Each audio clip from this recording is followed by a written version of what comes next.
we welcome you to the Divine Connection. Divine connection इस programme में हम आपका स्वागत करते हैं। You know, God is interested in connecting with you. देखिए, परमेश्वर आपके साथ में जुड़ने में, कनेक्ट होने में दिलचस्पी लेते हैं। But the question is, are you interested? लेकिन सवाल तो ये है कि क्या आप दिलचस्पी लेते हैं? And if God is interested and you are interested, then definitely this connection is made possible and you will experience God in a new way. और अगर परमेश्वर दिलचस्पी लेते हैं और आप दिलचस्पी लेते हैं तो निश्चय ये जो संबंध है ये बिल्कुल नए तरीके से शुरू होगा, नया आयाम लेते जाएगा। And I welcome you to this program as we are going to spend some time meditating on God's word. I pray for God's blessings on you. मैं इस प्रोग्राम में आपका स्वागत करता हूं और हम इस प्रोग्राम में परमेश्वर के वचन पर मनन करने वाले हैं। मेरी प्रार्थना यही है कि परमेश्वर की आशीष आपके जीवन पर हो। I think without any exception, most of us have gone through a lot of trying moments in our life. मैं जानता हूं कि निश्चय ही हम में से ज्यादातर लोग अपने जीवन में परीक्षा के समय में से होकर गए हैं। And we wonder about how we can get out of the problems. और हम ये सोचते हैं कि हम उस समस्याओं में से कैसे बाहर निकल सकते हैं। And sometimes we try to get help from people. और कई बार हम लोगों की ओर से मदद भी लेना चाहते हैं। We depend upon our friends and relatives to help us. हम अपने दोस्तों और रिश्तेदारों पर आधारित रहते हैं कि हमारी मदद करें। In spite of all the help that is available from the world, we very often feel lonely and very disappointed. हालांकि संसार से हमें इतनी मदद मिल सकती है, लेकिन अक्सर हम अकेलापन और हारा हुआ महसूस करते हैं। It is worst when you think of yourself as somebody who is living a good Christian life and pleasing to God. ये तो आपके लिए बहुत ही बुरा होता है जब आप विश्वासी होते हैं और आप परमेश्वर को प्रसन्न करने वाला एक अच्छा जीवन जी रहे हैं। And when you look at the Bible, we have an example of a very good man, good and righteous man who suffered greatly. और जब हम बाइबल में देखते हैं तो एक ऐसे मनुष्य को देखते हैं जो कि भला और धर्मी व्यक्ति था और जिसने बहुत दुख उठाए थे। I don't know if you've heard of the name Job. मुझे पता नहीं कि आपने अय्यूब का नाम कभी सुना है।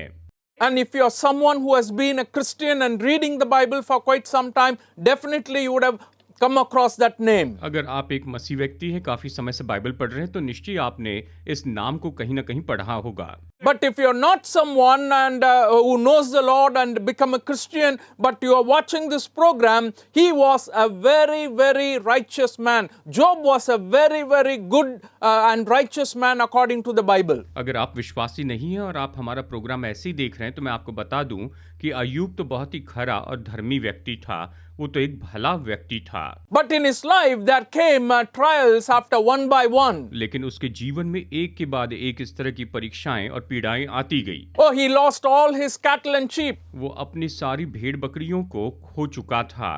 And all the donkeys are gone one day. एक दिन सारी गधियां भी चली गई। And he had to give up his house one day because it was destroyed. उसका घर नाश हो गया और एक दिन में उसका घर पूरी तरह से चला गया। He lost all his children the next day. और अगले दिन वो अपने सारे बच्चों को खो चुका। You know, Bible says in the very first chapter of Job, continuously he experienced all the loss that he could not really bear. Bible Ayyub की किताब अध्याय 1 में ये बताती है कि एक के बाद एक अय्यूब का इतना नुकसान होते चला गया कि वो उसे सह भी नहीं पा रहा था।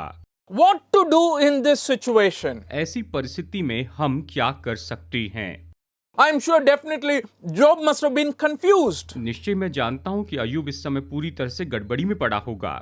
And I've been really living a righteous life before God. और कह रहा होगा मैं परमेश्वर के सामने धार्मिकता का जीवन जी रहा हूँ। Even God acknowledged about his righteousness. यहाँ तक कि परमेश्वर ने उसकी धार्मिकता की तारीफ की थी। And he perhaps had a lot of difficulties to digest what has been happening to him. उसके साथ अभी जो कुछ भी हो रहा था उन सारी बातों को समझने के लिए उसे बहुत ही मुश्किल जा रही होगी। Sometimes in your life and my life, when we go through trials and difficulties, unlike Job, ours are very small, yet we sometimes blame God and we sometimes forget God and get away from our allegiance to God. कई बार हमारे जीवन में जब हम इन परेशानियों में से जाते हैं, हालांकि अय्यूब की तुलना में तो ये बहुत ही कम होते हैं, बहुत ही छोटे होते हैं, लेकिन फिर भी हम परमेश्वर पर दोष लगाते हैं, हम परमेश्वर से दूर चले जाते हैं, उससे दूर हो जाते हैं। As we are studying in the life of David, if you've been watching our program, I want to share today about the incident that happened in the life of David. जैसे हम अपने प्रोग्राम में यहाँ पर राजा दाऊद के जीवन से अध्ययन कर रहे हैं, तो मैं एक घटना बताना चाहता हूँ जो राजा दाऊद के जीवन में उस समय हुई थी। We know David is a very special person in the Bible. हम जानते हैं कि बाइबल में दाऊद तो बहुत ही विशेष व्यक्ति है। And he was the one who was chosen as king for Israel after the first king Saul. पहले राजा शाऊल के बाद में दाऊद को ही इस्राएल के ऊपर में अगला यानी आने वाले राजा के रूप में चुना गया था। He was the one who fought against Goliath, the giant from the Philistines, and killed him and defeated him. उसी ने तो उस दानव गोलियत को, जो कि पलिश्ती सेना में से था, उससे वो लड़ा, उसने उसे हरा दिया और उस गोलियत को नाश कर दिया। He and Saul's son Jonathan had a very deep friendship, very close friendship. वो और शाऊल का पुत्र योनातान में दोनों में बहुत ही गहरी मित्रता थी। He was a man who was called after the Lord's own heart. और वो तो ऐसा मनुष्य था जिसे परमेश्वर के दिल का सा व्यक्ति कहा गया है। In the previous messages we have heard from this program, I spoke about all these things. पिछले संदेशों में मैंने आपको इन सारे प्रोग्राम में से बताया, हमने इन बातों को देखा है। With many positive credentials against David, still he had some very difficult moments in his life. हालांकि दाऊद ने अपने जीवन में बहुत सी उपलब्धियां प्राप्त की, लेकिन फिर भी उसके जीवन में ऐसी कुछ मुश्किलें तो जरूर रही हैं। We read about that in the 2nd Samuel chapter 24 and also 1 Chronicles chapter 21. हम इसके बारे में पढ़ते हैं दूसरा शमूएल अध्याय 24 में और पहला इतिहास अध्याय 21 में भी हम इन मुश्किलों के बारे में यहाँ पर पढ़ते हैं। I'm not going to read the entire section because it is too long a passage to be read in a program like this. However, if you have time, even later on, I want you to open it and read it and get back to the thoughts that are being shared in this program. मैं तो इस पूरे वचन को यहाँ पर पढ़ने वाला नहीं हूँ, क्योंकि ऐसे कार्यक्रम में हम इतने बड़े लंबे वचन नहीं पढ़ सकते हैं, लेकिन जब भी आपको समय मिले तो निश्चय ही आप इस वचन भाग को निकाल कर पढ़िए। When you look at this chapter, I want to just dwell on 2 Samuel 24, where it says, the Lord's anger burned against Israel because David was incited to go and take a census of all Israel and Judah. अभी हम दूसरा शमूएल अध्याय 24 से यहाँ पर देखने वाले हैं। यहाँ पर ये कहता है, यहोवा का कोप इसराइलियों पर फिर भड़का और उसने दाऊद को उनकी हानि के लिए ये कहकर उभारा, इस्राएल और यहूदा की गिनती ले। इस तरह से ये वचन हमें बताता है। When it says David was moved or David was tempted in the book of Chronicles, 1 Chronicles 21, we read actually Satan tempted David to take a census of the people of Israel. जब यहाँ पर लिखा कि उसे उभारा, इसका मतलब हम यहाँ पर पहला इतिहास अध्याय 21 में देख सकते हैं कि शैतान ने दाऊद को उकसाया कि वो इस्राएली लोगों की गिनती कर ले। I don't want to just put the blame on Satan. मैं केवल शैतान पर ही इसका दोष नहीं लगाना चाहता। At a very practical level, Satan tempts every child of God to do what is against God's will. लेकिन हर एक व्यवहारिक बात में अगर देखा जाए तो शैतान जो है वो तो परमेश्वर की संतान की परीक्षा करता है कि वो परमेश्वर की इच्छा के विरुद्ध में काम करें। He may tempt me. शायद वो मेरी भी परीक्षा करे। He may tempt you. शायद वो आपकी परीक्षा करे। And it is very, very possible, and that's how David was also tempted. और ये तो बहुत ही संभव है और इसी तरह से दाऊद की भी परीक्षा हुई। And David yielded to the temptation, we can say. और हम ये कह सकते हैं कि दाऊद ने उस परीक्षा में अपने आप को उसके अधीन कर दिया। And David's army chief, Commander Joab, was there. और याकूब की सेना का सेनापति योआब वहां पर था। तो हम इस बात को देखते हैं। And he was advising the king, please don't do that. और वो तो राजा को ये सलाह दे रहा था कि कृपया करके ऐसा मत कर। The chief commanders of the army, they also persuaded David not to do that. और सेना के जो मुख्य सेनापति थे वो भी दाऊद से कहने लगे कि ऐसा न करें। Still, David's word had the power, and they were asked to go and count the number of men who can fight in Israel, in all Israel and Judah. लेकिन फिर भी दाऊद की आज्ञा जो थी वो तो बहुत ही सामर्थी थी और दाऊद ने उन्हें आज्ञा दी कि जाए और यहूदा में युद्ध करने के लिए जो जवान लोग हैं उनकी गिनती करें। And that's when they went and counted all the people and returned to him. और इसलिए जब वो सभी लोगों को गिनने के लिए निकले और जब वो गिनती करके वापस लौट आए, It took about 9 months. और इसके लिए लगभग 9 महीने लग गए। They said 8 lakh people in Israel can draw the sword and fight for Israel. उन्होंने कहा पूरे इस्राएल में 8 लाख लोग हैं जो तलवार निकालकर इस्राएल के लिए लड़ सकते हैं।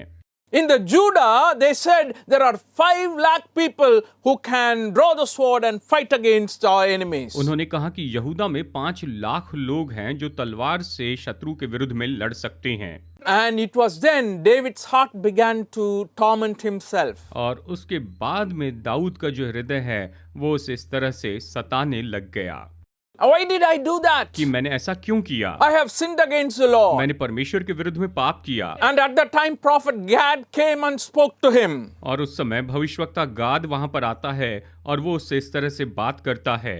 And he told David, because you did this, God is telling you these 3 things. वो दाऊद से कहता है कि तूने ऐसा किया इसलिए परमेश्वर तुझसे ये 3 बातें कहता है। He said, I am placing before you 3 things and I have to go and tell God what is your response. उसने कहा कि मैं तेरे सामने ये 3 बातें रखता हूं और मुझे जाकर परमेश्वर को बताना होगा कि तेरा प्रत्युत्तर क्या है। He said, there will be 3 years of famine in your land. उसने कहा कि एक तो तेरे देश में 3 साल का अकाल पड़ेगा, Or there will be 3 months of fleeing from your enemies while they pursue you. या 3 महीने तक शत्रु तेरा पीछा करेंगे और तू अपने उन शत्रु से भागते फिरेगा। Or there will be a 3-day plague in Israel against God's people. या इस्राएल में परमेश्वर के लोगों के विरुद्ध में 3 दिन की मरी आएगी। Think it and tell me, and I have to give a response to the one who sent me. इसके बारे में सोचो और मुझे उत्तर दो, क्योंकि जिसने मुझे भेजा है मुझे उसे जवाब देना है। It was then David said, I am in deep distress. Let us fall into the hands of God. और तब दाऊद ने कहा, मैं बड़े संकट में पड़ा हूँ, मैं यहोवा के हाथ में पड़ूं। इस तरह से दाऊद उससे कहता है। His mercies are great. उसकी दया बहुत है। I don't want to fall into the hands of men. मनुष्यों के हाथ में मुझे पड़ना न पड़े।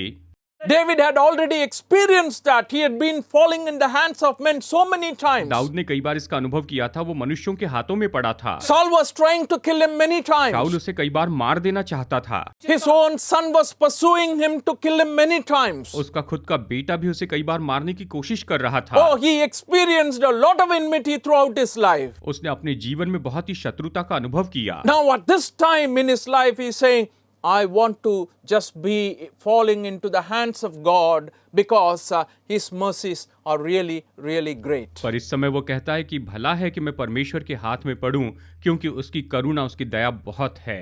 And God began to destroy the people of Israel, and almost 70,000 of them were dead. और परमेश्वर इस्राएली लोगों को वहां पर नाश करने लग गए और उस समय तक लगभग 70,000 इस्राएली लोग मर गए।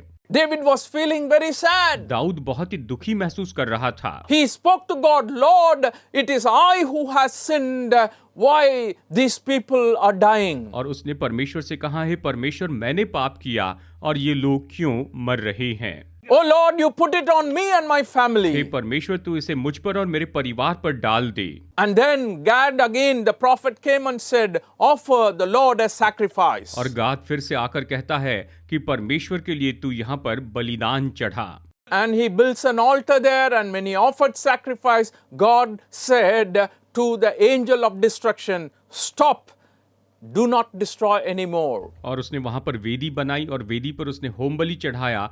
तब परमेश्वर ने नाश करने वाले दूत से कहा कि तू रुक जा, अब इससे आगे तू और हानि न कर, ऐसे उसने आज्ञा दी। What do you understand about God, dear friends? प्यारे दोस्तों, आप परमेश्वर के बारे में क्या समझते हैं? Oh, God loved David very much. ओ, परमेश्वर दाऊद से बहुत ज्यादा प्रेम करते थे। God loved the people of Israel very, very much. परमेश्वर ने इस्राएली लोगों से बहुत बहुत प्रेम रखा है। And now we see God Himself is raising his hand against the people of Israel because of this one sin that they have committed. लेकिन अब यहाँ पर देखते हैं कि इस एक पाप के कारण जो उसने किया था, परमेश्वर ने अपना हाथ इस्राएली लोगों के ऊपर उठाया था। And what we understand from there for your life and my life based on the event that I have shared with you, I first of all want to say that we are responsible for the pain and the problems we face in this life. जो घटना मैंने आपको यहाँ पर बताई, जो बात मैंने आपको बताई, इसके द्वारा मैं आपको ये बताना चाहता हूँ कि हम अपने जीवन में जो दुख और जो परेशानी का सामना करते हैं, उन सब के लिए हम खुद ही जिम्मेदार होते हैं। In the book of 2 Samuel 24:1 it says, "Again the anger of the Lord burned against Israel, and he incited David against them, saying, Go and take a census of Israel and Judah." यहोवा का कोप इस्राएलियों पर फिर भड़का और उसने दाऊद को उनकी हानि के लिए ये कहकर उभारा, इस्राएल और यहूदा की गिनती ले। इस तरह से 2 शमूएल अध्याय 24 वचन 1 यहाँ पर कहता है। At the same time, when you read 1 Chronicles 21:1-2, और इसी के साथ जब आप पहला इतिहास अध्याय 21 वचन 1 और 2 पढ़ते हैं, तो आप यहाँ पर ये पाते हैं, Satan rose up against Israel and incited David to take a census of Israel. So David said to Joab and the commanders of the troops, Go and count the Israelites from Beersheba to Dan, then report back to me so that I may know how many there are. पहला इतिहास अध्याय 21 वचन 1 और 2 आइए यहाँ पर पढ़ते हैं। शैतान ने इसराइल के विरुद्ध उठकर दाऊद को उकसाया कि इसराइलियों की गिनती ले।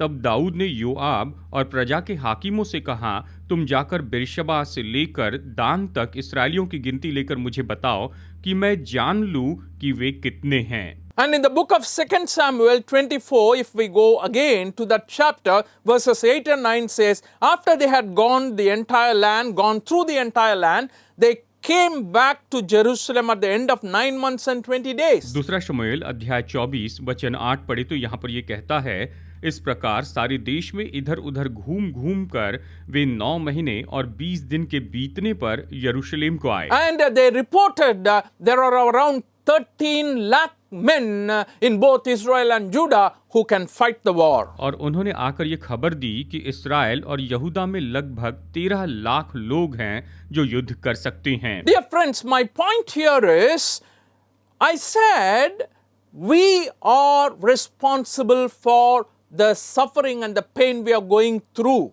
मेरे दोस्तों, बात यहाँ पर मैं यही कहना चाहता हूँ कि हम जिस दर्द में से होकर जाते हैं, हम खुद उसके लिए जिम्मेदार होते हैं। Why I say that is, when you look at the life of David, if you look into this carefully, you will know that David was the reason for the struggle and desperation that he was in at that time. और मैं ये इसलिए कहना चाहता हूँ कि अगर आप इन घटनाओं को देखें तो आप पा सकते हैं कि दाऊद उस समय कैसी उलझन में से जा रहा था, परेशानी में से जा रहा था। Because when he asked the Joab and the army commanders to go and take a census, they both spoke to David, please don't do that. क्योंकि जब दाऊद ने योआज और बाकी सभी हाकिमों को आज्ञा दी कि तुम जाकर गिनती करो, तो उन्होंने दाऊद को ये सलाह दी कि तू बिल्कुल ऐसा नहीं करना। You may be wondering why they advised David like that. शायद आप सोच रहे होंगे कि उन्होंने दाऊद को इस तरह की सलाह क्यों दी। In the 3rd verse and 4th verse of 2 Samuel 24, we read like this.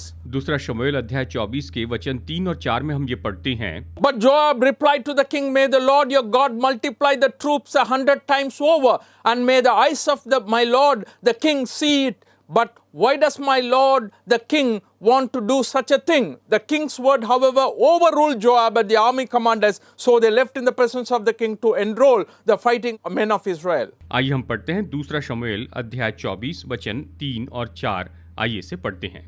यहाँ पर ये वचन कहता है, योआब ने राजा से कहा, प्रजा के लोग कितने भी क्यों न हो, तेरा परमेश्वर यहोवा उनको 100 गुना बढ़ा दे, और मेरा प्रभु राजा इससे अपनी आंखों से देखने भी पाए। परंतु हे मेरे प्रभु, हे राजा, ये बात तू क्यों चाहता है? तो भी राजा की आज्ञा योआब और सेनापतियों पर प्रबल हुई। अतः योआब और सेनापति राजा के सम्मुख से इस्राएली प्रजा की गिनती लेने को निकल गए। So here what I am understanding is David was tempted. यहाँ पर मैं इस बात को समझता हूँ कि यहाँ दाऊद की परीक्षा हुई थी। And he allowed himself to be tempted, one. एक तो उसने खुद को यहाँ पर अपनी परीक्षा होने के लिए सौंप दिया था। Secondly, he yielded himself to the temptation. दूसरी बात ये कि उसने खुद उस परीक्षा में अपने आप को समर्पित किया। Because Satan would say, yeah, count the people of Israel. You may be wondering, what is wrong in counting the people of Israel who can fight against their enemies? क्योंकि शैतान ने कहा कि इस्राएली लोगों की गिनती कर, और शायद आप ये सोच रहे होंगे कि इस्राएली लोगों की गिनती करने में क्या गलत है, युद्ध तो करना ही For है। all of us who are common people, we think a king need to know how many people are there in his army. और हम जो सामान्य लोग हैं वो ये सोचते हैं कि हाँ, राजा को तो जानना चाहिए कि उसकी सेना में कितने लोग हैं, उसे जानना चाहिए। You know, you may think that's the wisest thing the king should do. शायद आप ये सोचे कि राजा ये जो करेगा ये तो बुद्धिमानी का काम है। You know, if somebody asked David, oh, how many soldiers do you have in your army? अगर कोई दाऊद से पूछता कि हे दाऊद, तेरी सेना में कितने सिपाही हैं, I think it is around 5 lakhs or 6 lakhs. Okay, is that a good answer? और मैं सोचता हूँ कि शायद 5 लाख या 6 लाख होंगे। अगर ऐसा उत्तर देता तो क्या ये अच्छा होता? Oh, I think it's like 8 lakhs. Is that a good answer? मैं सोचता हूँ शायद 8 लाख है। क्या ये उत्तर सच में अच्छा होता? No. A king has to be definitely knowing how many people can fight against their enemies in Israel. नहीं, राजा को निश्चय जानना चाहिए कि इस्राएल में शत्रु से लड़ने के लिए उसके पास में कितने सिपाही हैं। So, when I was thinking about it, what is wrong in counting? जब मैं इसके बारे में सोच रहा था तो इस गिनती में क्या गलत बात थी? I think, perhaps he did it to prove his power, to take pride in his people. मैं सोचता हूँ कि इसके पीछे निश्चय ये कारण होगा कि वो अपनी सामर्थ को दिखाना चाहता था कि सच में उसके पास में कितने लोग हैं या उसके पास कितनी बड़ी सेना है। And the army was really great. ये जो सेना थी ये सच में बहुत बड़ी थी। Someone beautifully said, actually he should not count because Israel belongs to God, not to David. किसी ने बहुत ही सुंदर तरीके से कहा कि उसे गिनती करने की जरूरत ही नहीं थी, क्योंकि इस्राएल तो परमेश्वर का था, इस्राएल दाऊद का नहीं था। At the same time, God also told them earlier in the book of Exodus that whenever a census of this kind is taken, they have to do some definite requirements of giving an offering to the Lord. और पहले भी निर्गमन की किताब में इसके बारे में बताया गया कि जब इस तरह की गिनती की जाती है तो उन्हें निश्चय परमेश्वर के सामने किसी तरह के बलिदान के साथ इसे करना था। Perhaps that protocol was not attended to when they were taking census here. शायद यहाँ पर वो जो गिनती कर रहे थे तो उन्होंने उस बात की ओर ध्यान नहीं दिया। Because it's not specifically stated that they did like this. उन्होंने ये ऐसा क्यों किया, इसके लिए खास करके बताया नहीं गया है। I want you to read Exodus 30 and 12. मैं चाहता हूँ निर्गमन अध्याय 30 वचन 12 पढ़ लीजिए। The Lord said to Moses, 11th verse, when you take a census of the Israelites to count them, each one must pay the Lord a ransom for his life at the time he is counted. Then no plague will come on them when you number them. वचन 11 से, तब यहोवा ने मूसा से कहा, जब तू इसराइलियों की गिनती लेने लगे तब गिनने के समय जिनकी गिनती हो गई हो वे अपने अपने प्राणों के लिए यहोवा को प्रायश्चित दे, जिससे जब तू उनकी गिनती कर रहा हो उस समय कोई विपत्ति उन पर न आ पड़े। इस तरह से वचन कहता है। So, what we understand here, there was something that David did went against God's purpose and will. यहाँ पर हम इतना समझते हैं कि दाऊद ने ऐसा कुछ किया जो परमेश्वर के उद्देश्य और परमेश्वर की इच्छा के विरुद्ध में चला गया था। दाऊद ने ऐसा कुछ किया था। Joab felt it. योआब ने इसे महसूस किया था। And the army commanders felt it. और सेना के सेनापतियों ने महसूस किया। After counting everything and when it was reported to David, David also feels that he has sinned against God. गिनती करने के बाद जब दाऊद को इसकी खबर दी गई तो दाऊद ने भी महसूस किया कि उसने परमेश्वर के विरुद्ध कुछ किया है। So we understand here that somewhere, God's prerogatives are not kept in this act. हम यहाँ पर इस बात को समझते हैं कि इस काम में किसी न किसी तरीके से परमेश्वर की विधि को नहीं माना। And I want to tell you, very often in your life and my life, God is always good. God is always perfect. But we, because of our own accord, because of our own plans, we sometimes end up in trouble. मैं आपको बताना चाहता हूं कि हालांकि परमेश्वर भले हैं, वो हमारे लिए भलाई करना चाहते हैं, लेकिन कई बार हम अपनी योजना के कारण हम इस तरह से बहुत ही मुश्किलों में फंस जाते हैं। But friends, I want to tell you, don't blame God. लेकिन दोस्तों मैं बताऊं, परमेश्वर पर दोष मत लगाइए। Don't blame God. Oh, he tempted me, because Bible very clearly says when someone is tempted, let him not say that God tempted me. आप परमेश्वर पर दोष मत लगाइए कि उसने परीक्षा की। बाइबल स्पष्ट बताती है कि जब किसी की परीक्षा हो तो वो इस तरह से न कहे कि परमेश्वर ने मेरी परीक्षा की है। But in this context, one other very important thing that you and I can learn from David is this. At this time of difficulty, pain, agony, and the guilt feeling that David had, he said, it is better that I fall into the hands of God. ऐसे मुश्किल और पीड़ा के समय में दाऊद ने कहा कि मेरे लिए भला है कि मैं परमेश्वर के हाथों में पड़ूं। Because he knew that God's ways are always perfect according to Psalm 18:30. भजन संहिता 18:30 के अनुसार वो तो जानता था कि परमेश्वर का अनुग्रह, परमेश्वर की दया हमेशा सिद्ध होती है, वो ये जानता था। And it is important for you and me today. When we go through these type of trials, we also fall into the hands of God alone. और ये भी हमारे लिए महत्वपूर्ण है, जब हम ऐसी परीक्षाओं से जाते हैं तो हम केवल परमेश्वर के हाथों में पड़े। And according to Job 13:15, he says, though he slay me, yet I will hope in him. अय्यूब 13:15 कहता है, चाहे मेरा घात कर दे लेकिन फिर भी मैं उसी पर आशा रखूंगा। Because his mercies are great, dear friends. क्योंकि उसकी दया तो बहुत ही महान है दोस्तों। His grace and his compassion is so very much that he definitely will not allow us to go beyond what we can bear. उसका अनुग्रह, उसकी दया, उसकी करुणा इतनी ज्यादा है, इतनी बड़ी है कि जो हम सह सकते हैं वो कभी भी हमें उससे पार नहीं जाने देगा। That's the kind of God we have. हमारे परमेश्वर तो इसी तरह के हैं। The God of David is the God of all of us today. Dawood के परमेश्वर आज हम सब लोगों के परमेश्वर हैं। And he is the God who died for us on the cross of Calvary to save you and me. और वो तो ऐसे परमेश्वर है जो कलवरी के क्रूस पर मर गए कि वो आपको और मुझे बचा सके।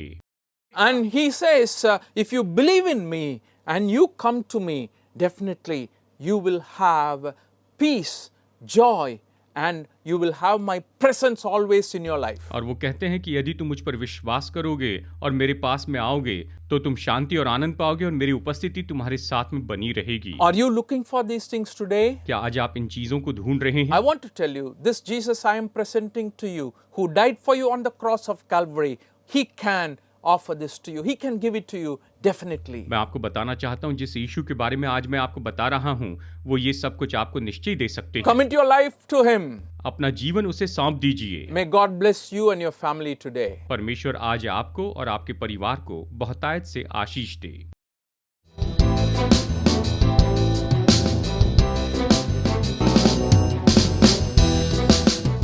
Study the Word of God in a private and personal way through our online study website. Contact number